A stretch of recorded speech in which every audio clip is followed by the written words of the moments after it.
Ya baik pemirsa, usai sudah dilaksanakannya sholat Id Idul Adha dengan hikmat di salah satu masjid terbesar Istiqlal, Jakarta. Dan juga tadi bahkan sholat Id ini dihadiri langsung oleh Presiden Prabowo Subianto serta jajaran Menteri Kabinet lainnya. Bahkan ini Presiden dan Wakil Presiden Prabowo ini sendiri berpisah begitu, di mana dari Wakil Presiden Republik Indonesia Gibran Rakabuming Raka melaksanakan sholat Idul Adha, yaitu bertepatan di kampung halamannya Solo, Jawa Tengah. Dan pemirsa, juga setelah tadi serangkaian sholat itu telah dilakukan, Presiden Prabowo Subianto dan Gibran Rakabuming Raka menyerahkan hewan sapi kurban yang akan diserahkan kepada panitia Masjid Istiqlal yang nantinya akan dikurbankan pada Lebaran kedua Idul Adha. Dan tepat di belakang saya pemirsa, bisa kita lihat dari salah satu hewan kurban milik Presiden, yaitu dengan bobot mencapai 1,3 ton yang diserahkan untuk dikurbankan melalui Masjid Istiqlal.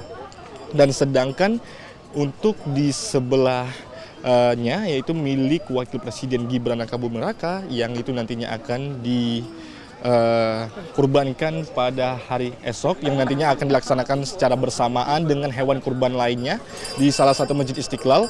Dan nanti pemirsa, dari hewan-hewan kurban milik Presiden dan Wakil Presiden ini nantinya akan dikonsumsi diberikan kepada 2.000 anak yatim yang nantinya akan dilakukan pada hari Minggu, dan nanti dari proses pemotongannya ini sendiri akan dilakukan pada hari Sabtu ataupun hari kedua Lebaran Idul Adha.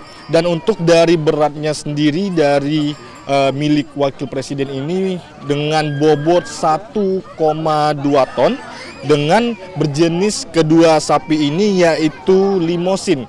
Dan dari Presiden Prabowo maupun dari Wakil Presiden Republik Indonesia Gibran Rakabuming Raka membeli dari peternak lokal, yaitu sedangkan dari sapi Prabowo ini sendiri dari peternak lokal Himafran Tangerang, sedangkan dari sapi Gibran dari Nusaku Bogor. Dan ini juga nantinya yang akan dilakukan dari Masjid Istiqlal pada hari esok.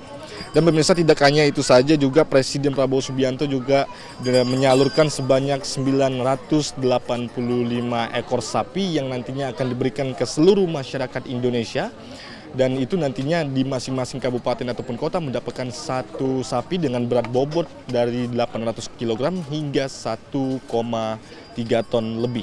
Dan nantinya ini para masyarakat akan dapat mengonsumsi dari hewan-hewan kurban sapi dari yang diserahkan Presiden Prabowo Subianto, yaitu tadi dari melalui dua skema, yaitu skema pertama yaitu melalui dari pemerintah daerah, dan skema kedua melalui toko-toko pondok pesantren. Demikian informasi yang dapat kami sampaikan. Farizal, Rona Bayu, Simpo TV melaporkan.